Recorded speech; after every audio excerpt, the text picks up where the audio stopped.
দিদি, আপনাদের কি ডিমান্ড? না না, আমাদের কোনো ডিমান্ড নেই। ভগবানের আশীর্বাদে আমাদের কাছে সব কিছু আছে। এখন তো শুধু ঘর সামলানোর জন্য একটা সংস্কারী আর গুণী বৌমা দরকার। এ নিয়ে চিন্তা নেই দিদি, আমার মেয়ে খুবই গুণী আর সংস্কারী। ও সব কাজ খুব ভালো করে পারে আর ওর স্বভাবও খুব মিষ্টি। এর প্রমাণ আপনি এইভাবে পাবেন যে ও ওর ৩ বৌদির সাথে খুব ভালো করে থাকে। বিশ্বাস না হলে আপনি ওদের জিজ্ঞেস করতে পারেন। না না, আপনি বলেছেন ওতেই বুঝতে পেরেছি। আর মেয়েকে দেখেও তো খুব সংস্কারী বলেই মনে হচ্ছে। বাবা আদিত্য, রিয়াকে কিছু জিজ্ঞেস করা হলে করো। না না আন্টি, আমার কিছু জিজ্ঞেস করার নেই। মায়ের যদি রিয়াকে পছন্দ হয় তাহলে আমারও পছন্দ। তাও বাবা, যদি কিছু জিজ্ঞেস করার থাকে বা কোনো ডিমান্ড থাকে তুমি বলতে পারো। আমার শুধু একটাই ডিমান্ড, যাই হোক আমার গরম খাবার চাই। আরে বাবা, এটা কোনো কথা হলো? ও যদি কারো স্ত্রী হয় তাহলে ও তো নিজের স্বামীকে গরম খাবারই দেবে, তাই না বাবা? এই শুনে আদিত্য খুশি হয়ে যায় আর রিয়ার দিকে তাকিয়ে হাসতে থাকে। আদিত্যকে দেখে রিয়াও হাসে। আর কিছুদিনের মধ্যেই বিয়ে করে রিয়া তার শ্বশুরবাড়িতে চলে আসে। বিয়ের পর ৩ দিন কেটে গেলে রবিবার সন্ধেবেলা রিয়া, কাল মানডে, কাল থেকে আমাকে অফিসে যেতে হবে। বিয়ের জন্য তো অনেকদিন ছুটি নিলাম, তা কাল থেকে যেতেই হবে। তাই তুমি আমার লাঞ্চটা একটু প্লিজ করে দিও। হ্যাঁ হ্যাঁ, তুমি চিন্তা করো না, আমি লাঞ্চ তৈরি করে দেব। পরের দিন সকালে ও শাশুড়ির কাছে গিয়ে জিজ্ঞেস করে, মা আজকে কি রান্না হবে? রুটি আর তরকারি বানিয়ে দিও, আর আদিত্যকে ঘরের তৈরি খাবারই দিও। বিয়ের আগে ছেলেটা আমার বাইরের খাবারই খেত, কারণ আমার বানিয়ে দেওয়া লাঞ্চটা দুপুর পর্যন্ত ঠান্ডা হয়ে যেত। ঠিক আছে মা। এই বলে রিয়া রান্নাঘরে চলে যায় আর খাবার বানাতে থাকে। কিছুক্ষণ পরে আদিত্য রেডি হয়ে অফিসে বেরোতে গেলে রিয়া খুব তাড়াতাড়ি করে ছুটে লাঞ্চ বক্স নিয়ে আসে। এই তুমি চলে যাচ্ছ, লাঞ্চটা নিয়ে যাও। এই কি রিয়া, তুমি কি আমার সাথে মজা করছো?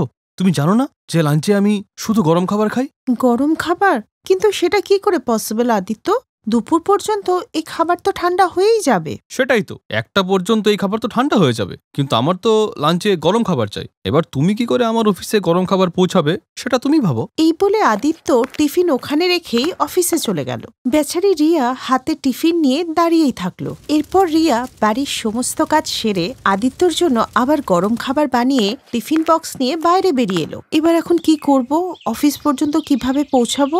তখনই ওর নজর পড়ল রাহুলের ওপর। ও ওদের প্রতিবেশী ছিল আর ওর অফিসটা আদিত্যর অফিসের বিল্ডিংয়েই ছিল। বিয়ের সময় রাহুলের সাথে রিয়ার আদিত্য আলাপ করিয়ে দিয়েছিল। তখনই রিয়া রাহুলকে ডাকলো, রাহুল দা। আরে রিয়া বৌদি যে, কেমন আছো? কোথাও কি ড্রপ করে দেবো? না না ঠাকুরপো, তুমি কি এখন অফিস যাচ্ছ? হ্যাঁ বৌদি, এই যাচ্ছি। ও আচ্ছা আচ্ছা। রাহুল দা, আমার একটা উপকার করবে? আদিত্যর লাঞ্চ প্যাক করেছিলাম, তুমি কি ওকে একটু পৌঁছে দেবে? আরে বৌদি, এতে এত হেজিটেট করার কি আছে? আর এমনিতেও আদিত্যর অফিস আমার অফিসের নিচেই, আমি যাওয়ার সময় দিয়ে যাব। থ্যাংক ইউ রাহুল দা, তুমি আমার একটা বড় সমস্যার সমাধান করে দিলে। এরপর রিয়া লাঞ্চটা দিয়ে খুশি মনে বাড়িতে চলে গেল। আস্তে আস্তে এটা আদিত্যর অভ্যাসে পরিণত হলো। এখন সকাল থেকে রাত পর্যন্ত ওর শুধু গরম খাবারই চাই। এমনকি রাত 10টায় বাড়ি ফিরলেও ওর গরম খাবারই চাই। এইভাবেই 1 সপ্তাহ কেটে গেল। আর এইভাবেই একদিন যখন রাহুলের আসতে অনেক দেরি হয়, তখন রিয়া ওর বাড়িতে গিয়ে ডোরবেল বাজায়। রাহুলের মা দরজা খুলে, নমস্কার আন্টি, রাহুলদা কোথায়? আজকে অফিসে যায়নি? রিয়া মা, ওর তো এখন নাইট শিফট, তাই সে ডিউটি থেকে এসে ঘুমোচ্ছে। কি, শিফট চেঞ্জ হয়ে গেছে? আচ্ছা। এরপর রিয়া বাড়িতে চলে আসে আর লাঞ্চ নিয়ে নিজেই অফিসে চলে যায়। আর এখন এরকমটাই চলতে থাকে। তারপর একদিন, বাপরে 12:30 হয়ে গেছে, মেশিনে তো জামা কাপড়গুলো এমনিই পড়ে আছে। কি হয়েছে বৌমা, কি নিয়ে চিন্তা করছো? মা, আজকে আপনি আদিত্যকে অফিসে গিয়ে গরম লাঞ্চটা দিয়ে আসুন না, আমাকে যে কাপড়গুলো ধুতে হবে। ঠিক আছে, লাঞ্চটা আমায় দিয়ে দাও। এই বলে মায়াদেবী হেঁটে লাঞ্চ বক্স নিয়ে অফিসে যেতে লাগলো। কিন্তু প্রচণ্ড রোদের কারণে রাস্তাতেই উনি মাথা ঘুরে পড়ে গেলেন। তার পরের দিন, মা লাঞ্চটা আমি ওকে দিয়ে আসবো, আপনাকে যেতে হবে না, আপনি শুধু রাতের খাবারটা একটু বানিয়ে নেবেন। রাতের খাবার? না না বৌমা, আমি পারবো না, তুমিই করো। তারপর একদিন ও মার্কেটে গিয়ে ইলেকট্রিক টিফিন বক্সের কথা জানতে পারে। ও সেটা কিনে নিয়ে আসে আর পরের দিন আদিত্যকে অফিস যাওয়ার সময় ওতেই লাঞ্চ দিয়ে দেয়। রিয়া, এ কি, তুমি তো জানো যে আমি ঠান্ডা খাবার। আমি সবই জানি, তুমি এটাকে ভালো করে দেখো। এটা ইলেকট্রিক টিফিন বক্স, এটাতে যখন খুশি তুমি খাবার গরম করে খেতে পারবে।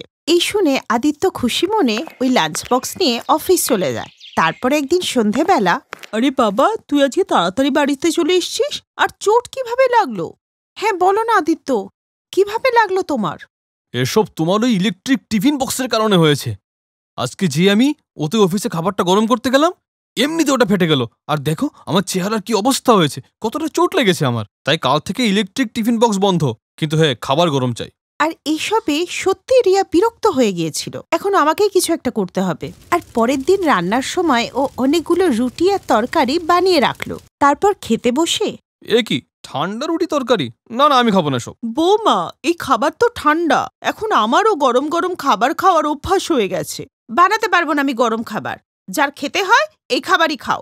আর আমিও যে আপনাদের গরম রান্না করে দিয়ে নিজে যেই ঠান্ডা খাবার খাই, আমাকে তো কেউ কোনোদিন জিজ্ঞেস করেনি যে আমি ঠান্ডা খাবারটা কিভাবে খাই। আমারটা কেন জিজ্ঞেস করবে? আমি তো এই বাড়ির বউ, তাই না? এই বলে রিয়া রেগে নিজের ঘরে চলে গেল। পরের দিন রবিবার ছিল। সকালবেলা আদিত্য আর মায়াদেবী ঘুম থেকে উঠে দেখল খাবারের টেবিলে গরম গরম ব্রেড পকোড়া রাখা। আরে বাহ, গরম গরম ব্রেড পকোড়া, এর সাথে চাটনি হলে দারুণ লাগবে। দাঁড়াও মা, আমি এক্ষুনি রিয়াকে বলছি। রিয়া, রিয়া। আদিত্য রিয়াকে অনেক ডাকলো, কিন্তু কোনো উত্তর পেল না। তখন ওর নজর গেল টেবিলে রাখা চিঠির উপরে। আদিত্য, এটা আমার তরফ থেকে তোমার জন্য লাস্ট গরম খাবার, খেয়ে নাও, কারণ আমি আর কোনোদিনই এই বাড়িতে ফিরব না। আদিত্য ও তার মায়ের মুখ এই কথা শুনে ফ্যাকাশে হয়ে যায়। ওদের বলার আর কিছুই থাকে না। আপনি যদি কোনো মেয়েকে নিজের বাড়ির বউ করে নিয়ে আসেন, তাহলে আপনি ভাববেন না যে আপনি কোনো কাজের মেয়েকে নিয়ে এসেছেন, যাকে দিয়ে আপনি যা খুশি তাই করাতে পারবেন। প্রত্যেকবার গরম খাবার চাই এটা বলার সাথে সাথে যে হাত দুটো এই গরম খাবার করছে, তার কষ্টটাও বোঝা উচিত।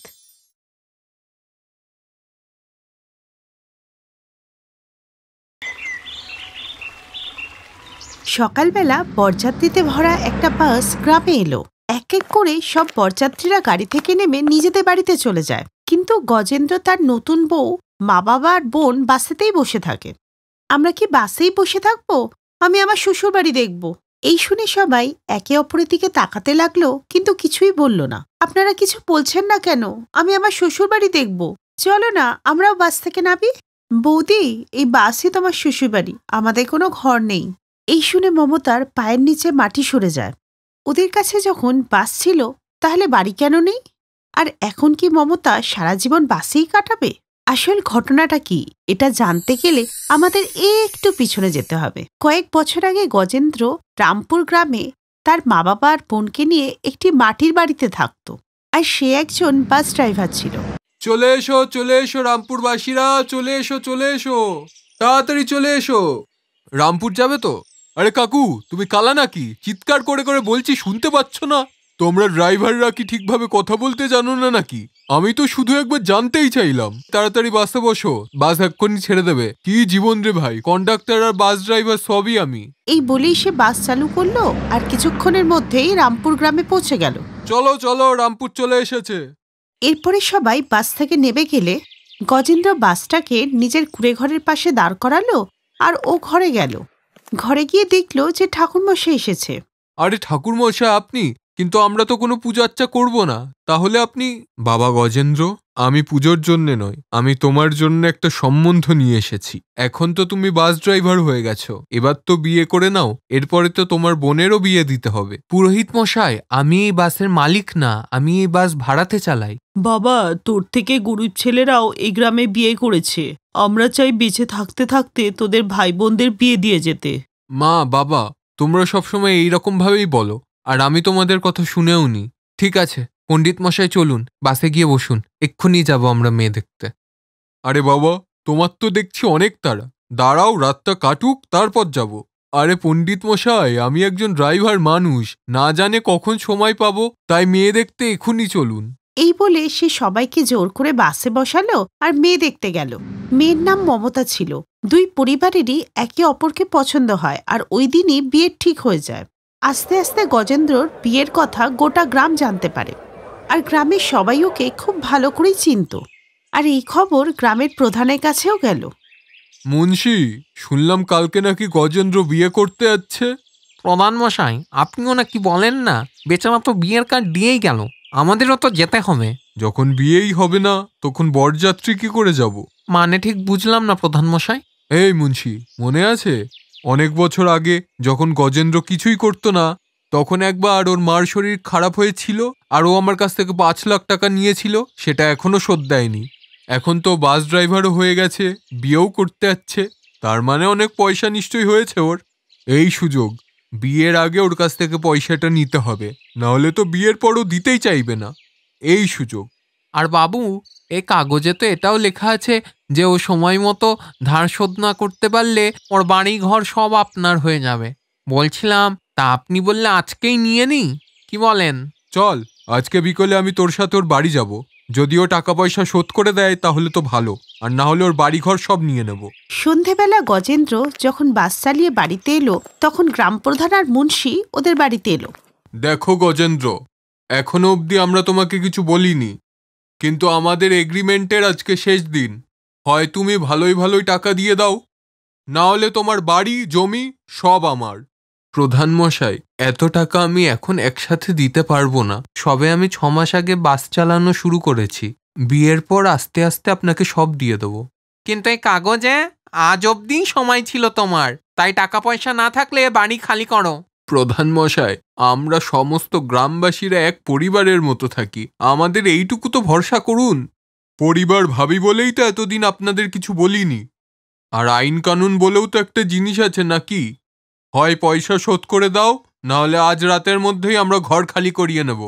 মুনিম, কি বলো, আরো 2 ঘন্টার সময় দিয়ে দিই? চলো।